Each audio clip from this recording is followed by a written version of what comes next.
to strap in and get ready. The leaders in NRL SuperCoach are incoming. Bringing you the ultimate insight to help you win your leagues and climb up the rankings. You're now listening to the Insight NRL Show with your hosts, Brain, Mattrix, and Whisperer. G'day everybody, episode 2 of the pre-season for the Insight NRL Show, about to hit your streams, and I'm the SC Brain, joined by Mattrix and Whisperer as always, and we've got Mattrix's team picker reveal. And Whisperer, I'll go to you first, mate. What do you reckon is going to be the wildest thing we're going to see in this team? I don't know. Paul Alamotti again? you know who was it? There was Are we going to see Harm Saleh? That one. That was a good call. Saliva Havili as the flex hooker? Flex hooker. That'd be the wildest thing I've ever seen. Yeah, absolutely. Now, we're going to see Mattrix's team. Obviously, you would have already seen Josh, so we're going to give our explanation. The good thing is we're not going to double up on a lot of the stuff because we will have some duplicates, so we can move through these a little bit quicker. The idea being that these episodes will be a little bit quicker to get through as well. So if you want to find out a little bit more about what we're doing and our team changes, ask yourself some questions throughout the preseason and get access to our WhatsApp chats and everything else going on in the Patreon. The description is the link is in the description below, I should say. But Mattrix, let's rip straight in, mate, and let's get into your team. Do you want to take us through the hookers and we'll go from there? Yeah, I do. Pete Mamazoulis is there. On Patreon, I was allocated the Rabbitohs, and I thought, I read through the numbers and I was like, hey, this guy is going to get the run this year. I added him before the Tom Starling meeting with Wayne Bennett at all the training sessions, but I'm not reading that much into it because he hasn't been a full hooker, like a full 80-minute hooker or anything the whole time that he's been. I think Mamazoulis will get a really good run, and he was good when he got his runs last year. So played 80 minutes in one game, scored 73. When he played 55 minutes, he scored 50. When he played 59 minutes, he scored 68. So I think as long as we see him play above 40 minutes, I think that he's perfectly viable to play. And I think that he could be a really good cash cow. What do you think, Brandon? Are you concerned a little bit about Jamie Humphries floating around being on the bench there? Obviously, there's going to be a minute split there at hooker. I think we've succumbed to the fact that that's a reality. So you're saying that 40 minutes is going to be okay and you're pretty happy with that regardless? Yeah, 40 minutes is great for a 300K hooker. You make 100K. His PPM was really good last year. I just can't see a world where he doesn't make money, which will allow me to spend some money up elsewhere. Yeah, fair call. And I guess Sam and Smith kind of speaks for himself, really, doesn't he? Yeah, you've got a halfback in a Roosters team that even when they're struggling still score a hell of a lot of SuperCoach points. So, Josh, thoughts on Mamazoulis before we move on? You said Jamie Humphries lurking around. I think even if Humphries isn't picked, his biceps will take up some portion of the bench because that bloke is huge. But no, Mamazoulis, huge raps on him. Done his apprenticeship over a couple of years. Not like he's a regular rookie. Is some concern that they're chatting with Tom Starling, but if you can get Tom Starling in, any club would probably take him apart from the Raiders. So, no, not too concerned. He is owned by 50% of the people, 50% of teams right now, and at kind of early team picker as well. So, popular for a reason. Definitely in my side for a brief period of time. I have to find some funds, but yeah, starting 9 for the Bunnies. Hard to pass up at the stage of the preseason. I think it's also worth noting that Tom Starling, even if something does happen there, he won't be signing until 2026.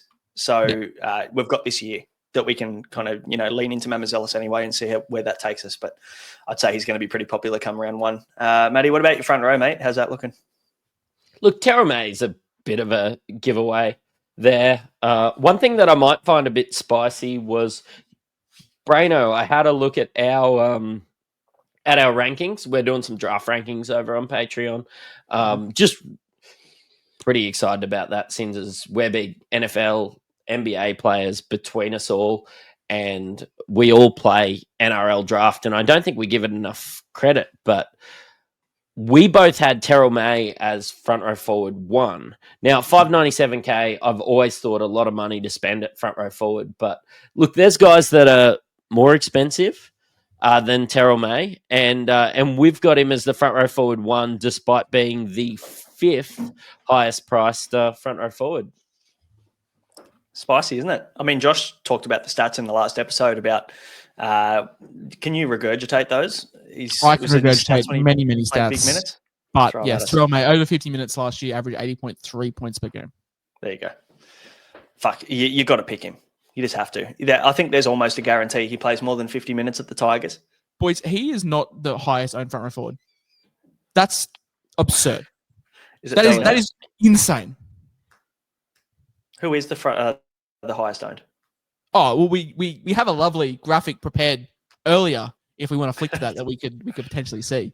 But it is one Tino Suamaleaui, who is not even playing round 1, who is 75% owned, as you can see by that lovely graphic there. But Terrell May at 61% is 39% too low, if I can quickly do some math.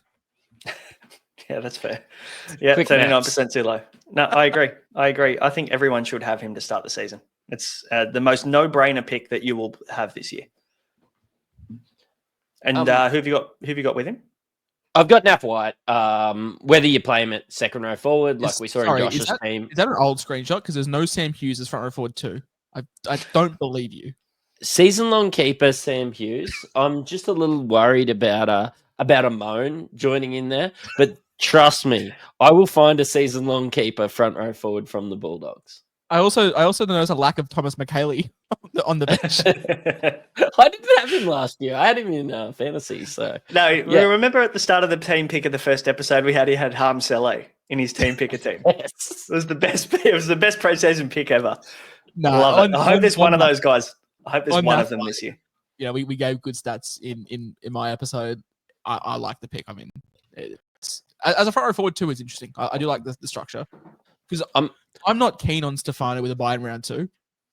Like, you'll notice that with a common theme of some of my picks, not about you boys, but Tino buy round 1, Stefano buy round 2. You're relying on let me squint quickly. Royce Hunt and Tom Amone as your backups, which I'm not loving having to rely on them in the first 6 weeks of the season. Yeah, that's rough. Yeah, it's fine. I'm not too worried. I've always tanked it front row forward. It's kind of the way that I've played. I like to fish where the fish are, and the points aren't at front row forward, and the points aren't at hooker. So I guess you could say it's not what you spend, it's what you save. Exactly. And I'm saving it front row forward there. I could be talked into Aaron Clark. I could be talked into Corey Horsburgh.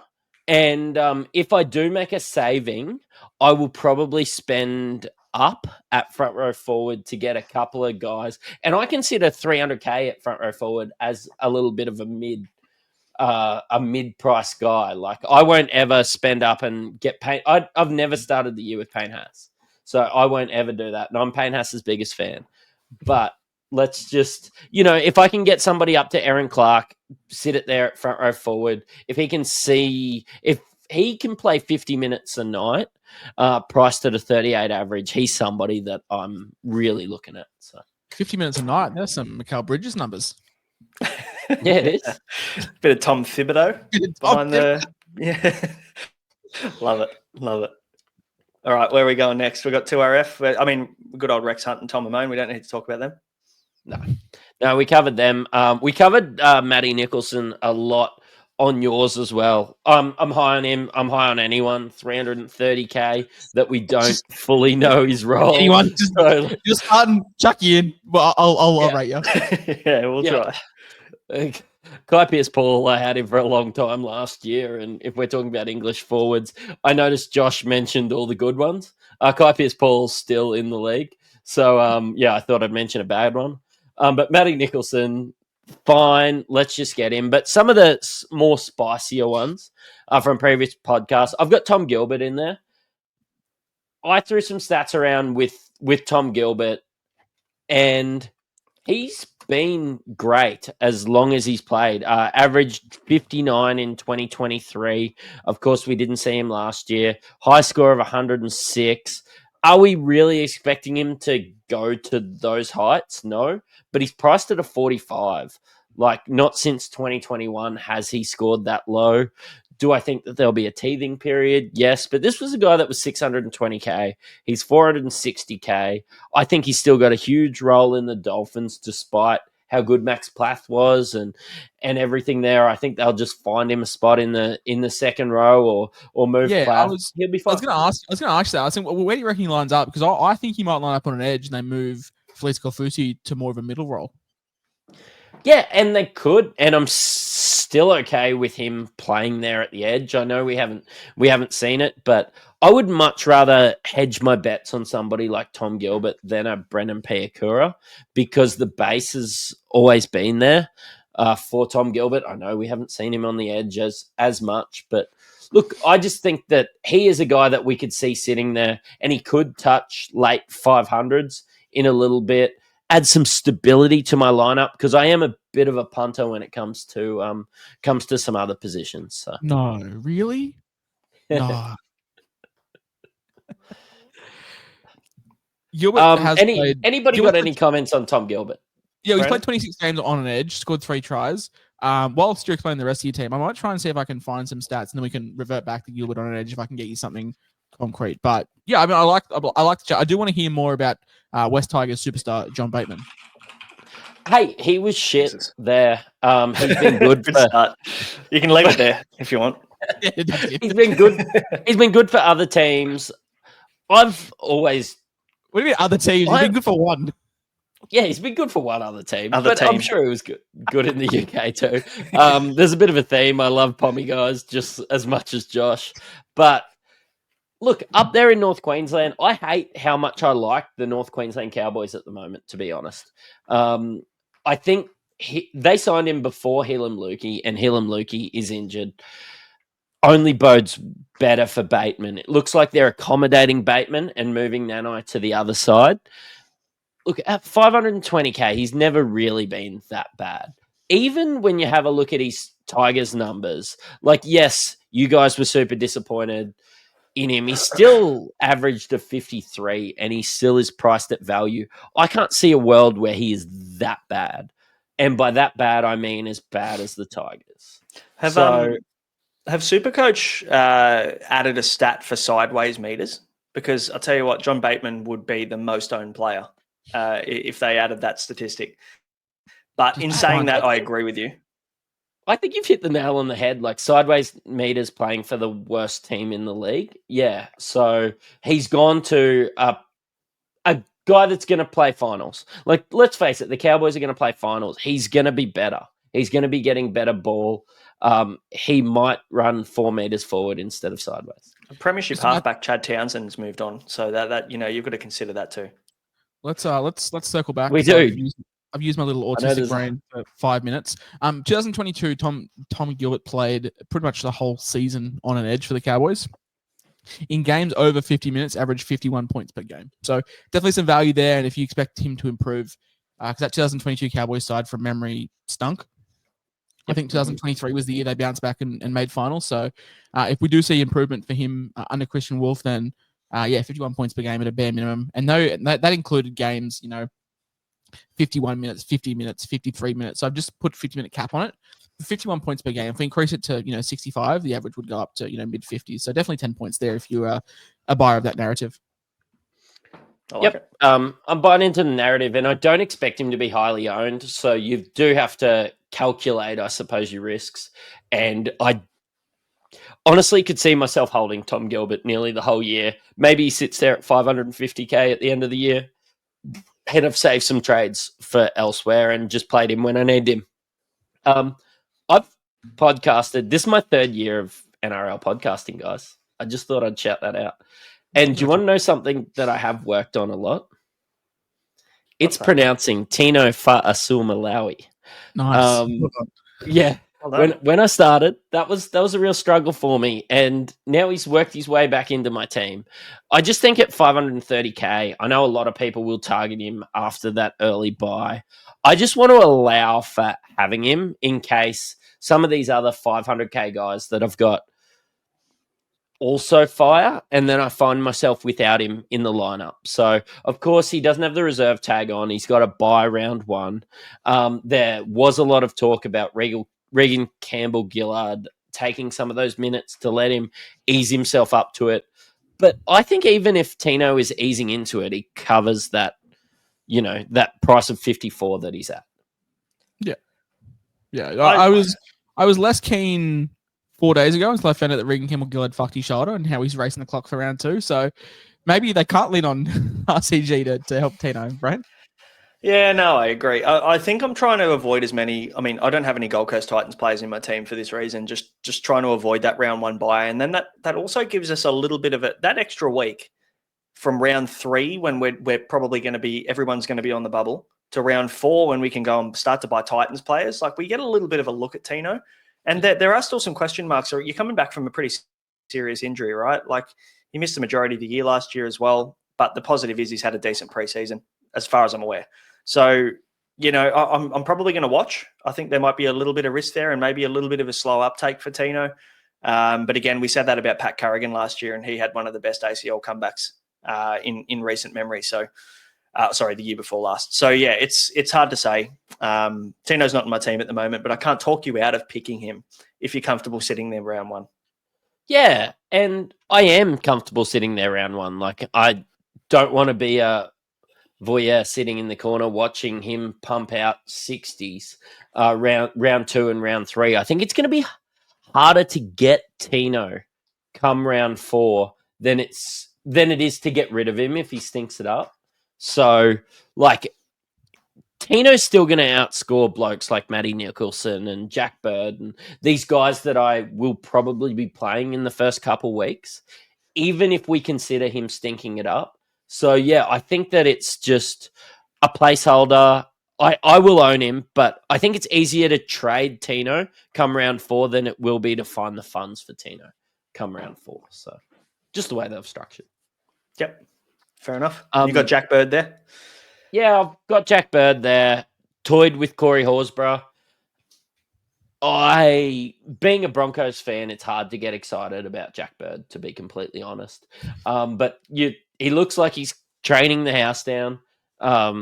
If you believe in Tigers moving forward, they should get a bump. They can't get any worse. There's been some pot shots here from me. When does PNG come in? Don't give me the mic, yeah. I tell you what, there's good tax rates, so I think Jack Bird's lawyer's onto it. But look, he's fine at 370k. I think if he is starting lock, it'll be good. But I can easily be talked into Corey Horsburgh if he's named for starting. And again, this might be where I find the money for an Aaron Clark or somebody like that, because I think I could probably find another 200k cheapie once the team start to get named at second row, probably more so than front row, because I don't really want to have another guy in my team like Davi Moali or somebody like that we've had in previous years where they've been absolute plotters. It takes 7 weeks to make 50k at front row forward. I do think maybe Jack Bird might move on for me if we start hearing some different things out of camp. So, could I tempt you in a Shaq Mitchell by any chance? No. that quickly ended that conversation. Talk to us about Shaq Mitchell, Whisperer. Why you care? Big fan. Last name Mitchell, first name Shaq. Best of both That's worlds. why you should buy him. Wayne Bennett's going to unlock him. Vibes. If you got vibe factor, boys. You guys, okay? So you guys are not very supportive as podcasters, and we're in a messenger group chat. So I just want to let you know that I just want to let everybody listening know that I had the best joke in the world today. I was driving back from Sydney. What was it? Yeah, no, I just completely ignore most of what Mattrix says. Like, say one of these guys, and Shaq Mitchell, for example, Wayne Bennett's going to unlock him. And then I just said, Unlocklin Ilias. And, like, nobody laughed. I did not get one laugh reacting. I'm sad. So anyway, let's move on to halfback. How's your halfback? You got Nathan Cleary at halfback. That's great. Talk to us about the we hinted to it, I guess, in the last podcast when we talked about Josh's team. Cleary and Nico Hynes there. You've spent up. We haven't. Tell us your thoughts there on Nico. I had Lewis Dodd, and I do think Lewis Dodd is a great play as well. I want to preface that it would give me a lot of extra money to do some of the other things that I was talking about, maybe getting some of those 200K guys to 350K guys and things like that. But NRL Physio had a chat about how bad the injury was and how Nico might have been working his way back from it. And I'd considered him before because he's basically just priced at what he scores with Braden Trindle in the side anyway. I wonder whether a full preseason of him coming back from how injured he was. I still think 730K is good value for Nico Hynes. Will we ever see $1 million Nico Hynes again? I'm not 100% sure, but when I see 730K in the halfback, I still think it's good value. I do still think that he will be one of my highest scoring players week in, week out. If I see a good matchup, I do have the confidence still to captain somebody like that. So at 730K, like if you're looking at Mitchell Moses at 620K, I can tell you for free that he's going to score 10 points more than a Mitchell Moses going into a struggling Parramatta team or anybody like that. So, look, unless you're going super cheap, I think Nico Hynes at 730K is great value. I feel like I said the same thing last year. It's like Nico Hynes or a cheapie. I'm probably in the same boat, unless Moses goal kicks. If Moses goal kicks, then, I can be tempted. But yeah, on those physio stats, averaged 91 over his first 8 games, 6 of those were with Trindle, and that dropped to 56 after the ongoing calf strains and ankle injuries. So I guess it depends on what camp you're in, whether you think it's half with Trindle or without. I mean, I'm on the contrary. It was 78.8 games with Trindle and 123.3 without Trindle, and priced at 75. So still, a little bit of value. 3 points is nothing to write home about, but it really comes down to what narrative you buy. If you think, the injury held him back, then it's very hard to pass up Nico at a cutthroat price. Brenner? Yeah. Look, I'm still a bit concerned. I think maybe I'm a little bit more burnt than you guys because I went back to the well, I think with 3 rounds to go at the end of the year, just thinking, fuck it, I'll just take a punt and see if I can get, into the top 1,000. And I definitely didn't, thanks to buying Nico Hynes back at the end of the year. So I don't know, mate, he's too good of a player to be shit and not be an option and not be a conversation that we have throughout the preseason. But I'm still concerned about the Trindle role and just how ball dominant he is. So we'll just see. Obviously, there's going to be some more news coming out. But yeah, the physio stats, and it does make a lot of sense. If he was playing injured throughout the back end of last year, it makes a lot of sense as to why his production would have been down and why Trindle would have been probably a little bit more ball dominant. So it depends how you look at it. Are you concerned with the lack of houses being trained down in Cronulla? I feel like I haven't heard of carpentry rumblings that far south of the Shire. I am very concerned. There are a lot of stable houses out there, a lot of houses that haven't moved at all recently. A lot of houses still with good foundations that have not been shaken to the ground. Struts have not been knocked down in these houses. So look, I'm just waiting to hear the Adam Fanua Blake has been a revelation chat over in the Shire. So once that happens, he's out of my team straight away. Yeah, 100%. Yeah, and maybe it is a little. I was going to say maybe it is just a little bit of. I was tasked with doing the Patreon write-ups for the Sharks, for the Rabbitohs, and I got to do a deep dive into it. And when you start to look at it, I was like talking myself around in Hynes.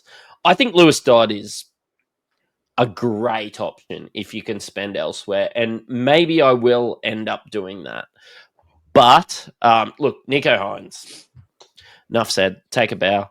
We had a. In all seriousness, I think that's a really good point that you make because I feel like sometimes we have blinders on, and you boys will attest this. Grand final whistle, it finished, and I was already straight messaging you guys, being like, "These are the 15 players I'm keen on for next year." And sometimes you just have tunnel vision on; you don't look in the peripheries. I said from midway through last season, I'm never touching Nico from round 1 next year. but maybe you need to just, open your mind a little bit and look at some stats on some players that you weren't initially keen on. I think it's a really good point that Mattrix does make about just expanding the player pool that you guys are looking at. For sure. Look, so Kanye West writes a song. It's called Jesus Walks, and it's about Luke Metcalf. Fuck. What's going on, man? Like, I'm not doing this shit for another 12 months, man. Mate, Luke Metcalf, he's phenomenal. I can't wait until Luke Metcalf comes on the pod because I run his Stan account. And is that why our inside account's so low? Is it just Mattrix buying cameos for the season coming up? Yeah, 100%. I wonder where all the money went. No, like Luke is getting the keys to the city. He was great when he was playing last year. Obviously, we're getting a bit of a discount due to a couple of injury games and everything from there.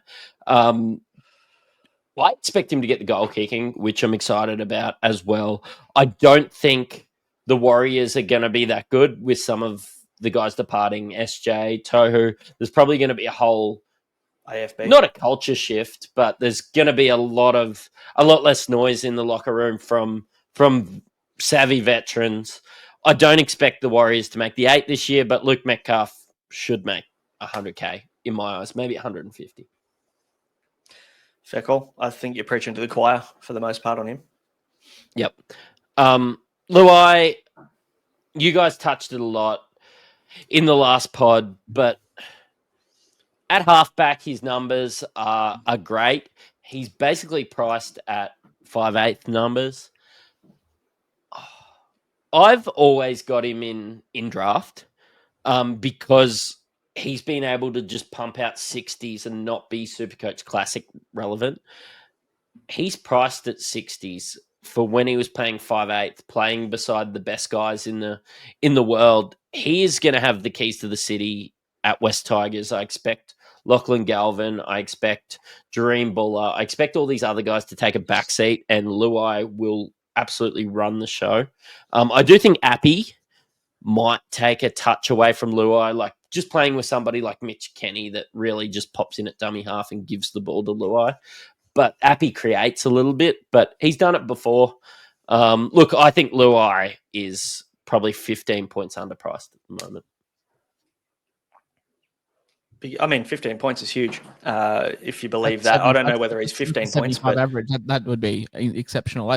I'll temper expectations a little bit. I'm probably more in the 68 to 70 vicinity, but even then, unreal at 5'8" as well. Like Cam Munster has a geriatric hip. Dylan Brown is doing who knows, playing for PNG maybe. Like, what's happening at 5'8"? And if he's priced at a 59, and you just said that you 58 to 60, that's 13. Like, we're not that far away. Like it's I'm definitely like hoping for 70, and that'll be nearly front row, nearly 5'8" one status. So yeah, I'm very, very keen. Obviously, you don't need to tell me to pick Tigers players. I awfully keen. You might need to tell me to add Broncos players because I'm a bit down on them. But Campbell Graham was probably the first person I added. And I've got Luke Metcalf in my team. He averaged 56 in 2021, 63 in 2022, and 69 in 2023. Of course, not playing a game in 2024. Touched 800K in 2023. His bottom dollar price in 2023 was 519K. Look, he's playing with Wayne. He's playing with a lot of the guys that he has played with before, despite like Lachlan Ilias and maybe Adam Reynolds. But I just think they're going to get him the ball. He was in a lot of chats when it come to Origin. He's an absolute superstar. At 500K, that's basically mid-price. I was extremely surprised when I didn't see Campbell Graham in your lineup, Whisper, actually. Yeah, he was definitely there. He was there at 44% owned as well. For me, it's just being a little bit unsure on this injury, man. Like I was chatting with Physio, and I said, like, what do you think? And he's just like, I don't know. And if Physio doesn't know, then it strikes a little bit of concern to me because the only player that's had this sort of injury was Jack Bird himself. So 44%. He's got 2 really good games to start the season. I think I do want to wait. In saying that, though, if I have to find funds, it'll be Garrick down to Campbell Graham. Like, I'm not putting the red line through him. It's just, Brain, it's just such a weird and complex injury. And when you have someone such as smart and as knowledgeable as physio being like, I don't know, man. Like, it has to cause some kind of concern. It's the unknown, isn't it? The fear of the unknown. We don't, he could come out and have an issue with this in the first 4 weeks and we're kind of screwed. But, the beauty of it is he's 500K. And with the amount of options that we have underneath 500K, like he's at that price where it's not too far to go up to a gun, but it's also, you'll make some cash and you'll go down and you'll find a cheapie that's blown up in the first 3 weeks. So I feel like it's that nice price point. Right. Exactly. Yeah. So that's probably the only reason I'd look at him. And, he's definitely someone I'm considering in my team at the moment, just due to the fact that he's a fallen gun. What is he? 1, 2, 3, 4, 5, 6, 7. He's the 8th most owned player in Supercoach right now. Does that surprise you at 44%? No, it doesn't surprise me at all. I think everybody's been talking about it. Now, you spoke about at the end of last season going, these are the 15 guys I want to buy next year.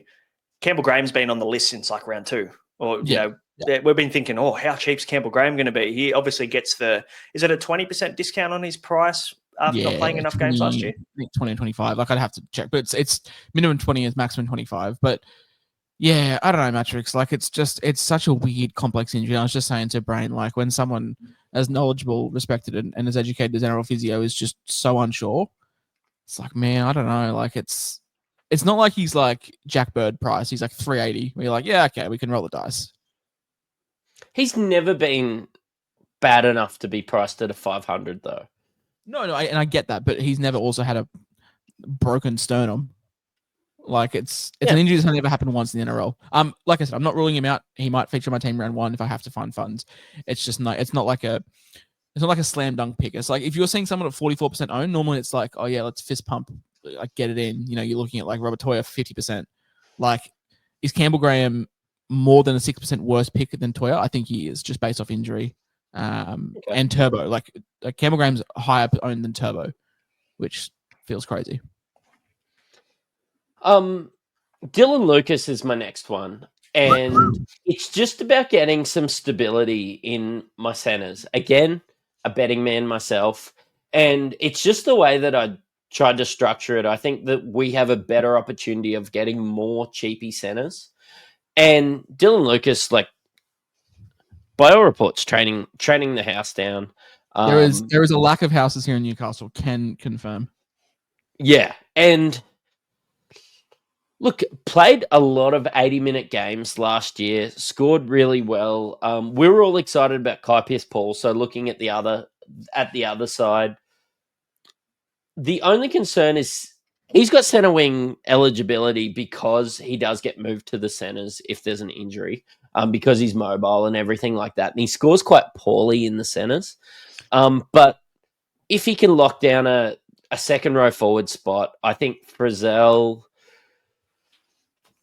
I don't think Kai Pearce-Paul was good enough to lock anything down. Yeah. I think Dylan Lucas will still play close to 80 minutes on a lot of nights. Adam Elliott will be there. We'll have Frizzell roll into lock and then play second row forward while Kai Pearce-Paul sits on the bench.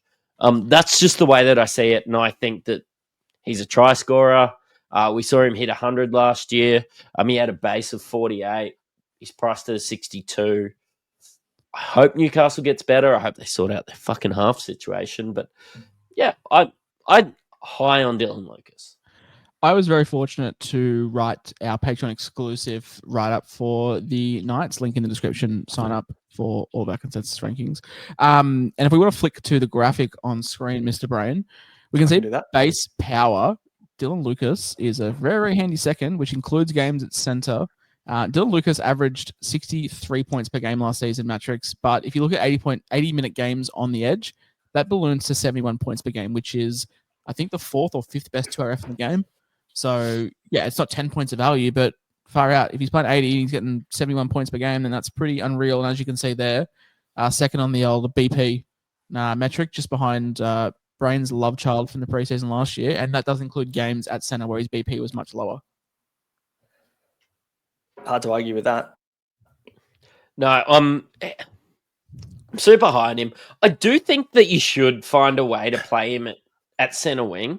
I've seen a lot of teams just being in this game. People miss just their teams, and they think of Dylan Lucas as a second row forward, so they play him at second row forward. But if you can get that base power at centre wing, why wouldn't you just play him at centre wing and get that consistency out of your second row forward? So that's probably my only advice. I think his value diminishes at 2RF. You know, the value, and I'm not saying he's not a good player, he's a great pick, but the value is at centre wing. And we know that the centre wing is such a volatile position. It's the rocks or diamonds. It's where people take a lot of their risks, right? If you can have that stability and have that kind of, coefficient of variance, that really consistent pick that, you're going to lock in probably anywhere between 58 and 70 nearly every single week. Those are the guys you want. Your Beau Fermors, your Dylan Lucas, those 2RF centre wing duels. They feel a little bit wasted up in the 2RF. Yep.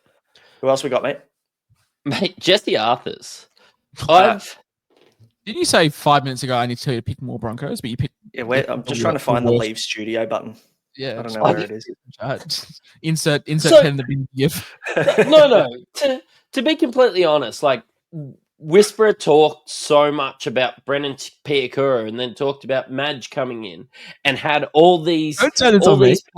And then all these positive things to say about Madge. But Jesse Arthurs has always been extremely talented. You add a new coach. If he does start to get the ball a little bit more, of course he's going to outscore this 35 that he's priced at. It's such an exciting team when you go the halves and the fullback, and they're going to score a lot of tries.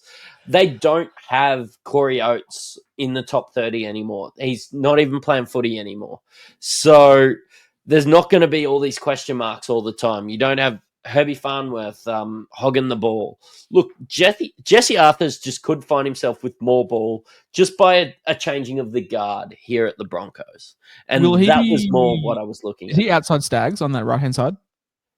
He is always been outside Stags, yeah. Yeah, because Cobbo's going to go from left centre to left wing, correct? Yep. Yeah, cool. Obviously, Katoni commands a lot of respect from defences. So the space could definitely open up for him as well. So yeah, definitely could be tempted, especially at the price. There is worse centre wing picks I'm seeing in people's teams than Jesse Arthurs for as much shit as I put on you. I think definitely means a lot. Definition of probably boom or bust, where you can read more of those boom or bust players over on our Patreon exclusive link in description. Make sure to get the plugin. And what do you think, Braino? I think like being a punter and chasing those boom and busts by stabilizing it with somebody like Dylan Lucas, I can have a punt on somebody like Jesse Arthurs. And really, I think any winger priced at this price at $340K at the Broncos should have been looked at. Look, the way that Kevy had structured his team, he just didn't get the ball early and often enough. So I'm hoping Madge does something different. Look, I mean, he's going to come in fit. We know that because Madge's little fitness boot camps he's got going on. The Broncos are going to come in fit. But look, yeah, no, I agree. I kind of mirror what Whisperer said. There's worse picks for sure. I don't know whether it's the best pick based on the money, but I'm just looking at his stats here. I mean, he's averaged anywhere between 38 to 35. It's probably the best sample of scores within 3 points I've ever seen across 5 seasons. And, it's more a matter of, can he improve on that? Like, he's gone 11, 12, 17, and 19 games. So it's not like he's not getting opportunity.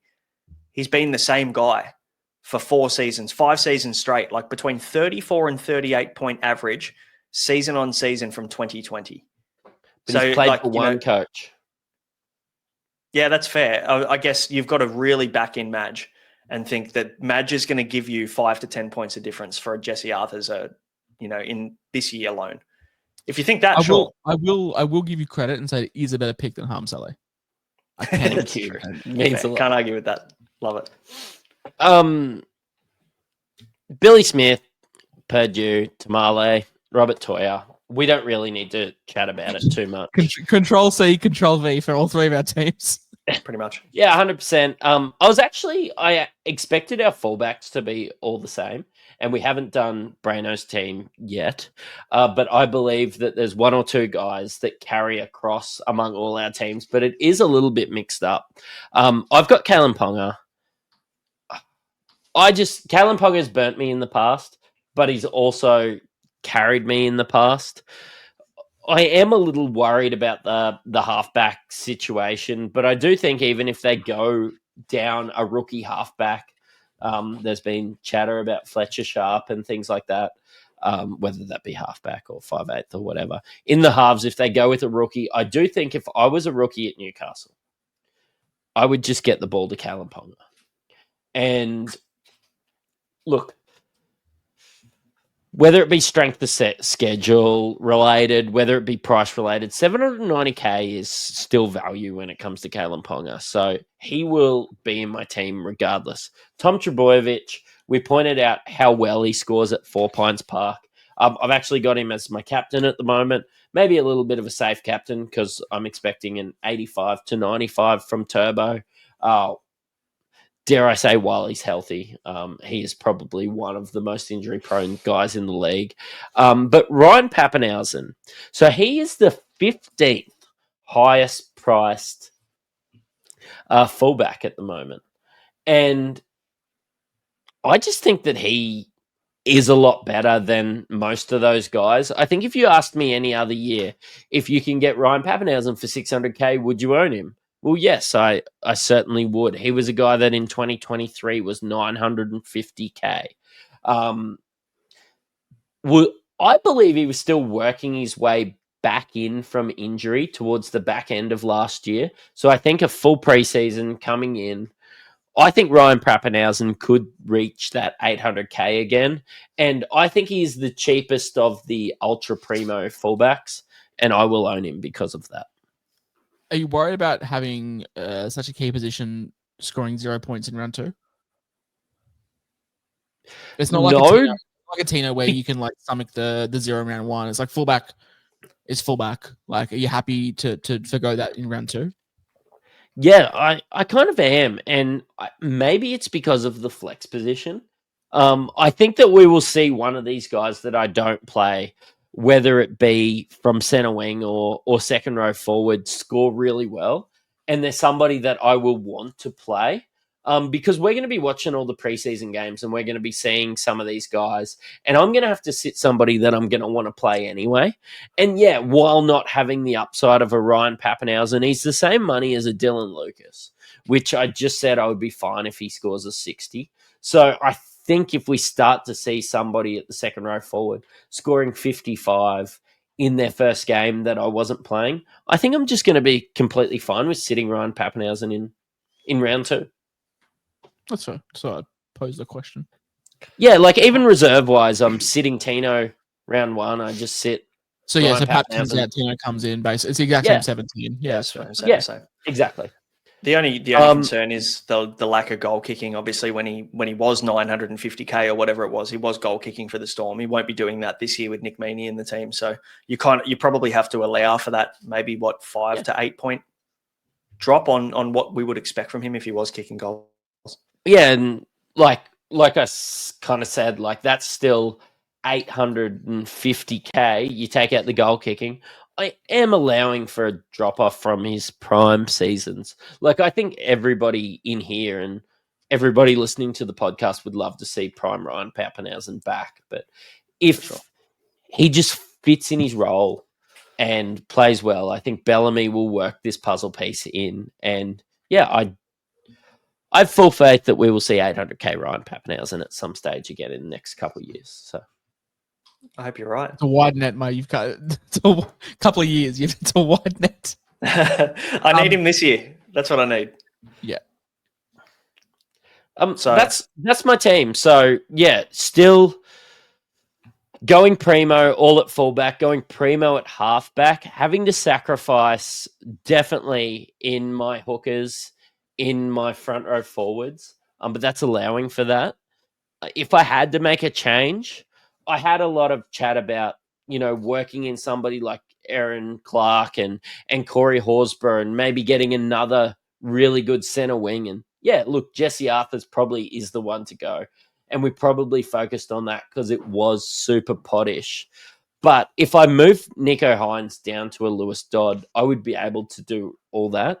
And we'll work through our teams in the Patreon over the next coming weeks. But look, I'm pretty positive my team could score very well in the first 4 or 5 weeks. So. Do you think you'll be wearing the crown hat come round one? If we want to give a bit of a plug of the crown hat. I love it when you talk dirty to me. I've designed this crown hat, which looks like this. Except without Broncos, it's got an Insight logo. But when you win, you wear your hat backwards, and it's like you're wearing a crown. I know Braino so many times said that he was going to go to Kmart and buy a crown every week that he won. He just didn't have the best team for most of the year, Whisperer, with elite super coaches like me and you. So, so he never... In the highs of 7,500. Yeah, well... We can talk about final rankings from last year if you want. That's completely fine. That's not. I'm talking week on week. You were like the Tom Gilbert man. Like you were just plugging. I reckon I would have won Supercoach if I just stayed on that cruise. I was flying. When I was on the cruise, I was undefeated. It's because you kept whenever you left and weren't on the pod for the week, if you were working or whatever, you would win the week. So maybe that was the key. Exactly. Yeah. Maybe I'll just book a year on cruise round one, boys. Yeah, I'll podcast from the middle of the international waters and we'll go from there. I like it. Guys, that is Matty's team. 2 down, 1 more to go. My team comes up next. Guys, if you like your content and you want to hear more and you want to stay up to date with what we're doing, please hit the subscribe button. It helps us support the show and get it out to more people. But also, if you want a little bit more from us throughout the preseason and into the season, you can sign up on Patreon as an NRL Insight NRL member. The link is in the description below. Guys, we will see you next time for my team preview. We'll catch you then. Cheerio.